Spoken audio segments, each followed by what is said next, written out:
السلام علیکم ورحمۃ اللہ وبرکاتہ نحمدہ ونصلی علی رسولہ الکریم۔ ناظرین اکرام، ہم اس سے پہلے بھی اس طرح کی ویڈیوز یا اس طرح کے اعتراضات کے جوابات اپنی ویڈیوز میں دے چکے ہیں کہ غیر مقلدین کا طریقہ کار اپنے لیے کچھ اور ہوتا ہے اور اوروں کے لیے اور، یوں سمجھو ان کے اصول جو ہیں اوروں کے لیے الگ ہیں، اپنے لیے الگ ہیں۔ جس طرح عام طور پر کہتے ہیں کہ ہاتھی کے دانت دکھانے کے اور کھانے کے اور، تو بالکل وہی معاملہ ہے۔ تو غیر مقلدین اکثر اعتراض یہ بھی کیا کرتے ہیں کہ دیکھیں جی، یہ اپنے آپ کو حنفی کیوں کہلواتے ہیں؟ یہ بھی اعتراض کرتے ہیں بھی حنفی کیوں کہلواتے ہیں؟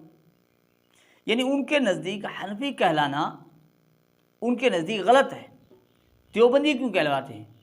ان کے نزدیک دیوبندی کہلوانا غلط ہے۔ یہ غیر مقلدین کہا کرتے ہیں۔ اچھا، پھر لوگوں سے سوال بھی اس انداز سے کیا کرتے ہیں کہ آپ حنفی ہیں یا محمدی ہیں؟ گویا لوگوں کو یہ ذہن دینا چاہتے ہیں کہ جو حنفی کہلوانے والے ہیں وہ محمدی ہیں نہیں، یا جو حنفی کہلوانے والے ہیں وہ محمدی ہو ہی نہیں سکتے۔ یعنی اس طرح کا ان کا سوال ہوا کرتا ہے، ٹھیک ہے؟ یعنی اس انداز کا سوال ہوتا ہے کہ لوگوں کے ذہن میں یہ آئے کہ یہ جو لوگ حنفی کہلواتے ہیں، یہ حنفی کہلوانے والے گویا محمدی ہیں نہیں، یعنی مسلمان نہیں ہیں، حضور پاک صلی اللہ علیہ وسلم کو ماننے والے نہیں ہیں۔ یعنی ان کے کہنے کے انداز سے یہ واضح طور پر پتہ چل رہا ہوتا ہے، بلکہ وہ کبھی کبھی یوں کہہ بھی دیتے ہیں۔ تو اس طرح کا انداز، یعنی اس طرح کا یہ طریقہ کار ان کا ہوتا ہے احناف کے متعلق، لیکن اپنے متعلق ان کا انداز اور ہے۔ اب یہ خود کو اہل الحدیث کہلواتے ہیں، ان کے اور بھی نام ہیں، اپنے آپ کو بہت کچھ کہلواتے ہیں۔ تو یہ کیوں کہلواتے ہیں؟ جب ان سے یہ سوال پوچھا جاتا ہے تو ان کا انداز تبدیل ہو جاتا ہے۔ یعنی پھر وہ اعتراض جو وہ کبھی یوں یعنی لوگوں کو ذہن دینا چاہتے تھے احناف کے متعلق، جو حنفی کہلواتے ہیں وہ محمدی ہیں نہیں یا ہو ہی نہیں سکتے، یعنی اس انداز کا جو ان کا اعتراض ہے یا وسوسہ ہے، تو وہ بالکل ہی نہیں رہتا غیر مقلدین کا۔ تو ناظرین، ہم آپ کی خدمت میں ان کے غیر مقلد، ان سے اس طرح کا سوال پوچھا گیا، ہم آپ کے سامنے پیش کرتے ہیں، آپ سنیں، بڑی واضح بات ہو جائے گی، سمجھ میں آ جائے گی یہ بات کہ دیکھیں جی، ان کے اصول اپنے لیے اور ہیں، اوروں کے لیے اور ہیں، اور ان کے اندر ایک اور چیز، بڑی عجیب چیز آ چکی ہے ان کی گفتگو میں، وہ بھی ہم آپ کے سامنے پیش کرتے ہیں۔ دیکھیں ان سے سوال پوچھا گیا، سن لیجئے۔ میں نے سوال کیا، اہل حدیث اور سلفی میں کیا فرق ہے؟ کوئی فرق نہیں ہے بھائی، ایک ہی کمپنی کی دو پروڈکٹ ہیں۔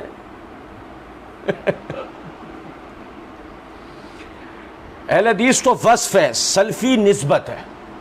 اہل حدیث وصف ہے کہ ہم حدیث کے پیروکار ہیں، اس کو پڑھنے والے، اس پر عمل کرنے والے ہیں، اور سلفی ہم میں سے بعض بھائی اپنی نسبت اپنے اسلاف، اپنے بزرگوں کی طرف کر کے اپنے آپ کو سلفی کہلاتے ہیں اس اعتبار سے۔ اور پتہ نہیں کیوں مجھے آپ سے شکوہ ہو گیا، آپ نے محمدی کا نہیں پوچھا، تو یاد رکھیں اس بات کو۔ نسبت اگر ہم اہل حدیث ہیں، ہمیں اس کے اوپر فخر ہے، آپ کو بھی اہل حدیث ہونا چاہیے، اگر آپ ہیں تو بہت اچھی بات ہے۔ اپنی نسبت ہمیشہ اپنے نبی سے کر کے خود کو محمدی کہلائیے، اس میں آپ خود بخود سلفی بھی ہو جائیں گے۔ لیکن اپنی نسبت اپنے نبی سے کیا کریں؟ ہم سے اچھے تو مسیحی ہیں، کم سے کم اپنے نبی کے نام سے اپنی نسبت کر کے خود کو مسیحی فخر سے کہلاتے ہیں، اس لیے ہمیں بھی خود کو محمدی کہنا چاہیے۔ اللہ تعالیٰ توفیق دینے والا ہے۔ میں پھر بتا دوں، میں یہ نہیں کہہ رہا سلفی نسبت غلط ہے، ہمارے اسلاف کی نسبت ہے، بڑے بڑے بزرگوں نے رکھی ہے، اس میں کوئی، میں صرف ایک بات بتا رہا ہوں۔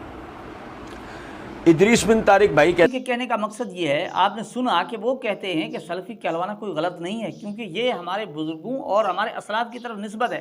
اچھا، جب غیر مقلدین اسلاف کی طرف نسبت کریں تو وہ درست ہے، غلط نہیں ہے۔ میں پھر کہتا ہوں کہ غلط نہیں ہے، وہ نسبت کریں اپنے اسلاف کی طرف تو وہ درست ہے، صحیح ہے، اور کوئی اپنے اسلاف کی طرف نسبت کرے تو وہ غلط بن جاتا ہے۔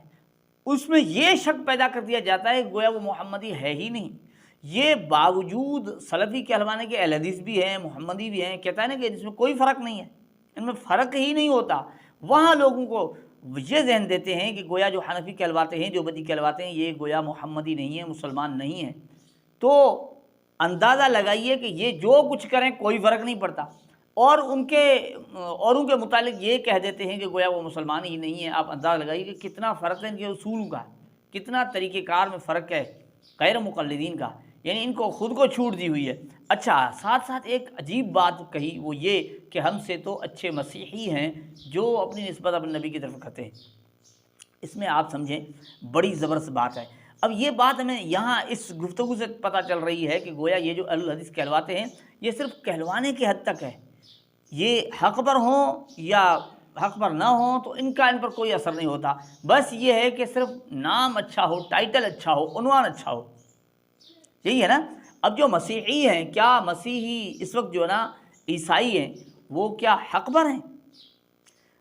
غیر مقلد سے پوچھیں۔ اب یہ وہ حق پر ہوں یا نہ ہوں، انہوں نے مسیحی کہلوا دیا تو وہ مسلمانوں سے بھی اچھے ہو چکے ہیں، ہم سے بھی اچھے ہیں۔